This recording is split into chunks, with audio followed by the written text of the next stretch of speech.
Hi అండి, అందరికీ నమస్కారం. నేను మీ Tejashree. Welcome back to our channel Prakruti lifestyle. ఇవాల్టి మన రెసిపీలో వంకాయ పచ్చడి చేసి చూపించబోతున్నానండి. కారం కారంగా పుల్ల పుల్లగా కమ్మనైన ఈ వంకాయ పచ్చడిని వేడివేడి అన్నంలోకి నెయ్యి వేసుకొని తింటుంటే టేస్ట్ అనేది చాలా బాగుంటుందండి. మరి ఈ వంకాయ పచ్చడి ఎలా చేసుకోవాలో చూసేద్దాం రండి. ముందుగా ఒక పెద్ద సైజు వంకాయని తీసుకోండి. ఇది 1/2 కిలో ఉంది. ఇప్పుడు ఈ వంకాయని శుభ్రం చేసుకొని దీనిపైన ఆయిల్ని ఇలా అప్లై చేయండి. ఇలా చేశాక ఇప్పుడు స్టవ్ ఆన్ చేసుకొని మీడియం ఫ్లేమ్లో ఉంచి వంకాయను బాగా కాలనివ్వండి. బాగా లోపల వరకు కూడా కుక్ అయ్యే విధంగా బాగా కాల్చుకోండి. పైన మొత్తం తొక్క కాలిపోయినా పర్వాలేదండి, లోపల వరకు బాగా వేగాలి. ఇలా వంకాయలను కాల్చుకొని పచ్చడి చేసుకుంటే కనుక ఆ స్మోకీ ఫ్లేవర్తో తినడానికి టేస్ట్ అనేది బాగుంటుందండి. ఈ విధంగా మొత్తం కాల్చుకున్న తర్వాత ఒక బౌల్లోకి వాటర్ తీసుకొని అందులోకి వేసేసుకోండి. ఇది కొంచెం సేపు చల్లారేంత వరకు పక్కకు పెట్టుకుందాం. ఇప్పుడు స్టవ్ ఆన్ చేసుకొని ప్యాన్ పెట్టుకొని అందులోకి 1/2 కప్పు దాకా పల్లీలు వేసుకొని లైట్గా వేయించుకోండి.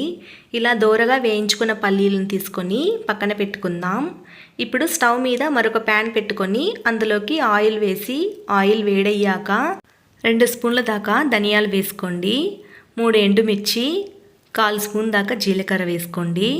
3 పచ్చిమిర్చి, 4 పాయలు వెల్లుల్లి, నిమ్మకాయ అంత సైజులో కొంచెం చింతపండు తీసుకోండి. 1/2 స్పూన్ పసుపు వేసుకొని లో ఫ్లేమ్లో 2 నిమిషాల పాటు ఫ్రై చేయండి. ఇలా ఫ్రై చేశాక ఒక పెద్ద సైజు టమోటాను ఇలా కట్ చేసుకొని 1/2 స్పూన్ ఉప్పు వేసి టమోటాలు మగ్గేంత వరకు మూత పెట్టి ఫ్రై చేసుకోండి. ఇలా మెత్తగా ఫ్రై అయ్యాక స్టవ్ ఆఫ్ చేసుకొని పక్కన పెట్టుకుందాం. ఇప్పుడు మనం కాల్చుకున్న వంకాయని తీసుకొని పైన ఉండే తొక్కని ఇలా రిమూవ్ చేసుకోండి. ఇలా తొక్కని తీసేసిన తర్వాత కొనను కట్ చేసి తీసేసి వంకాయను ఇలా మొత్తం కట్ చేసుకోండి. ఇలా కట్ చేశాక ఒక ప్లేట్లోకి తీసుకొని పక్కన పెట్టుకుందాం. ఇప్పుడు ఒక మిక్సీ జార్ తీసుకొని అందులోకి మనం వేయించుకున్న పల్లీలు, ఫ్రై చేసిన టమోటా, పచ్చిమిర్చి వీటినన్నింటినీ వేసుకొని ఇలా మెత్తగా గ్రైండ్ చేసుకోండి. మనం ఆల్రెడీ వంకాయను కచ్చాపచ్చగా కట్ చేసుకున్నాం గనుక మసాలాను మెత్తగానే గ్రైండ్ చేసుకోవాలండి. ఇప్పుడు స్టవ్ ఆన్ చేసుకొని తాలింపు పెట్టుకోవడం కోసం అదే ప్యాన్ పెట్టుకోండి.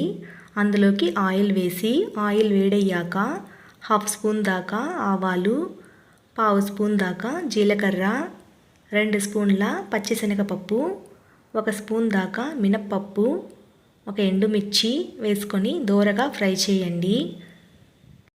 ఇలా ఫ్రై చేశాక ఇప్పుడు కొంచెం కరివేపాకు వేసుకొని కలుపుకొని మనం కట్ చేసుకున్న వంకాయ ముక్కలను అందులో వేసేసి ఒక 5 నిమిషాల వరకు లో ఫ్లేమ్లో ఫ్రై చేసుకోండి. ఇలా మళ్ళీ ఫ్రై చేసుకోవడం వల్ల వంకాయ ఒకవేళ లోపల వరకు మగ్గకపోతే ఇలా ఆయిల్లో ఫ్రై చేసుకుంటే సరిపోతుందండి. ఇక్కడ నేను చూపించిన విధంగా వంకాయ ముక్కలన్నీ బాగా ప్రెస్ చేసుకొని ఆయిల్లో ఫ్రై అయ్యే విధంగా కలుపుకున్న తర్వాత ఇప్పుడు మనం ఇందులోకి మిక్సీ పట్టుకున్న పేస్ట్ని వేసి బాగా కలుపుకొని 2 నిమిషాలు లో ఫ్లేమ్లో మగ్గించుకోండి. ఇప్పుడు చూస్తున్నారు కదా, ఆయిల్ ఫ్లోట్ అవుతుంది కదా, ఇలా అయితే పచ్చడి రెడీ అయినట్టండి. ఇప్పుడు ఒక సర్వింగ్ బౌల్లోకి తీసేసుకుందాం. ఈ పచ్చడి రైస్లోకి సూపర్ టేస్టీగా ఎమ్మీగా ఉంటుందండి.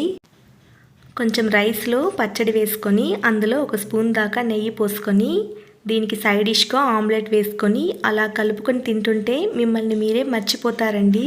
మరి ఈ వంకాయ పచ్చడిని మీరు కూడా ఒకసారి ట్రై చేసి ఎలా ఉందో నాతో షేర్ చేయండి. ఈ వీడియో కనుక మీకు నచ్చినట్లయితే ప్లీజ్ లైక్ చేసి సబ్స్క్రైబ్ చేసి మీ ఫ్రెండ్స్ అండ్ ఫ్యామిలీతో షేర్ చేయండి.